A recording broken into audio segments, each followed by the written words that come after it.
Hi అండి. Welcome to our channel. ఎలా ఉన్నారు అందరూ? మీరంతా బాగుండాలని నేను మనస్ఫూర్తిగా కోరుకుంటానండి. ఈరోజు మీకు చికెన్ కర్రీ ఎలా చేయాలో చూపిస్తాను. ఈ కర్రీ ఇడ్లీలోకైనా, దోసలోకైనా, చపాతీలోకైనా, అన్నంలోకైనా, దేంట్లోకైనా బాగుంటుందండి. సింపుల్గా ఎలా చేసుకోవచ్చో చూడండి. ఫస్ట్ ఒక గిన్నె పెట్టుకొని ఆయిల్ కొద్దిగానే వేసుకోండి. ఒక పచ్చిమిర్చి ఇలా కట్ చేసి వేసుకోండి. అలాగే ఒక ఆనియన్ ఇలా చిన్న ముక్కలుగా కట్ చేసుకొని వేసుకోండి. తర్వాత కొద్దిగా కరివేపాకు వేసుకొని బాగా వేయించుకోండి. ఎర్రగడ్డలు కొంచెం కలర్ వచ్చే వరకు. తర్వాత కొద్దిగా అల్లం వెల్లుల్లి పేస్ట్ వేసుకోండి. నేను ఇక్కడ 1/2 కేజీ చికెన్కి ఎలా చేయాలో చూపిస్తున్నాను. అల్లం వెల్లుల్లి పేస్ట్ వేగిన తర్వాత ఒక టమోటా కట్ చేసుకొని ముక్కలుగా ఇలా వేసుకోండి. తర్వాత టమోటాను కూడా బాగా వేయించుకున్న తర్వాత మీ 1/2 కేజీ చికెన్ బాగా కడిగి ఇందులో వేసుకొని బాగా కలుపుకోండి. ఇలా బాగా కలిపిన తర్వాత మనం కొద్దిగా ఉప్పు, కొద్దిగా పసుపు వేసుకోవాలన్నమాట. కొద్దిగా ఉప్పు, కొద్దిగా పసుపు వేసుకొని ఇలా బాగా ఉప్పు, పసుపు ముక్కలకి బాగా పట్టేటట్లు బాగా కలుపుకోవాలన్నమాట. కలుపుకొని కొద్దిసేపు మగ్గించుకోండి. ఇలా బాగా మగ్గిన తర్వాత ఇంకా కొద్దిసేపు మగ్గించుకోండి. తర్వాత కొద్దిగా ఎండు కొబ్బరి పొడి వేసుకోండి. ఎండు కొబ్బరి పొడి వేసుకున్న తర్వాత కొద్దిగా కారం పొడి ఒక స్పూను, తర్వాత ఒక స్పూను ధనియాల పొడి వేసుకొని బాగా కలుపుకోవాలన్నమాట. ఒక స్పూన్ ధనియాల పొడి, ఒక స్పూన్ కారము 1/2 కేజీ చికెన్కి సరిపోతుందన్నమాట. కొద్దిగా గరం మసాలా కూడా వేసుకొని బాగా కలుపుకోండి.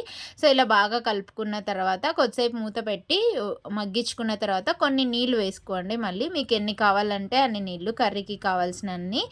సో అన్ని నీళ్ళు వేసుకున్న తర్వాత మళ్ళీ కొద్దిసేపు ఉడికించుకోండి. చికెన్ బాగా ఉడికిపోతుందనమాట.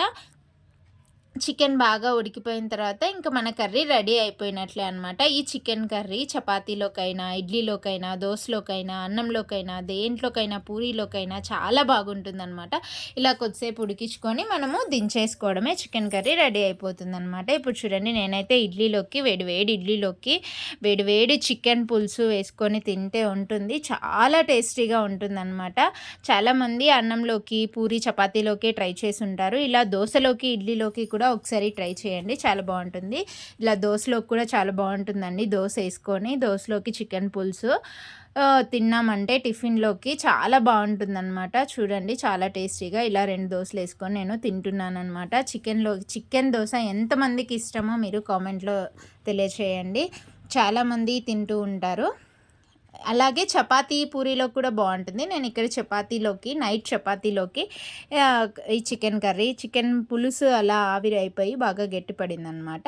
ఇలా అనమాట చికెన్ చపాతీ చాలా టేస్టీగా ఉంటుంది. సో ఈ కర్రీ ఒక్కటి చేసుకున్నామంటే మనము ఏ టిఫిన్లోకైనా కూడా తినొచ్చు అనమాట. చపాతీ, పూరీ, దోశ, ఇడ్లీ ఇలా సింపుల్గా చికెన్ కర్రీ నేను వీడియోలో చూపించినట్లు చేసుకోండి. మనం ఏమీ వేయలేదు కదా, ఎక్కువ మసాలాలు ఏం వేయాల్సిన అవసరం లేదనమాట. చికెన్ మసాలా ఏం వేయాల్సిన అవసరం లేదు. చాలా టేస్టీగా ఉంటుందన్నమాట. జస్ట్ ఒక స్పూన్ కారం, ఒక స్పూను ధనియాల పొడి, కొద్దిగా అల్లం వెల్లుల్లి పేస్టే వేసాము, ఇంకేం వేయలేదు కదా. సో చాలా బాగుంటుంది. ఇలా ట్రై చేయండి మీరు కూడా.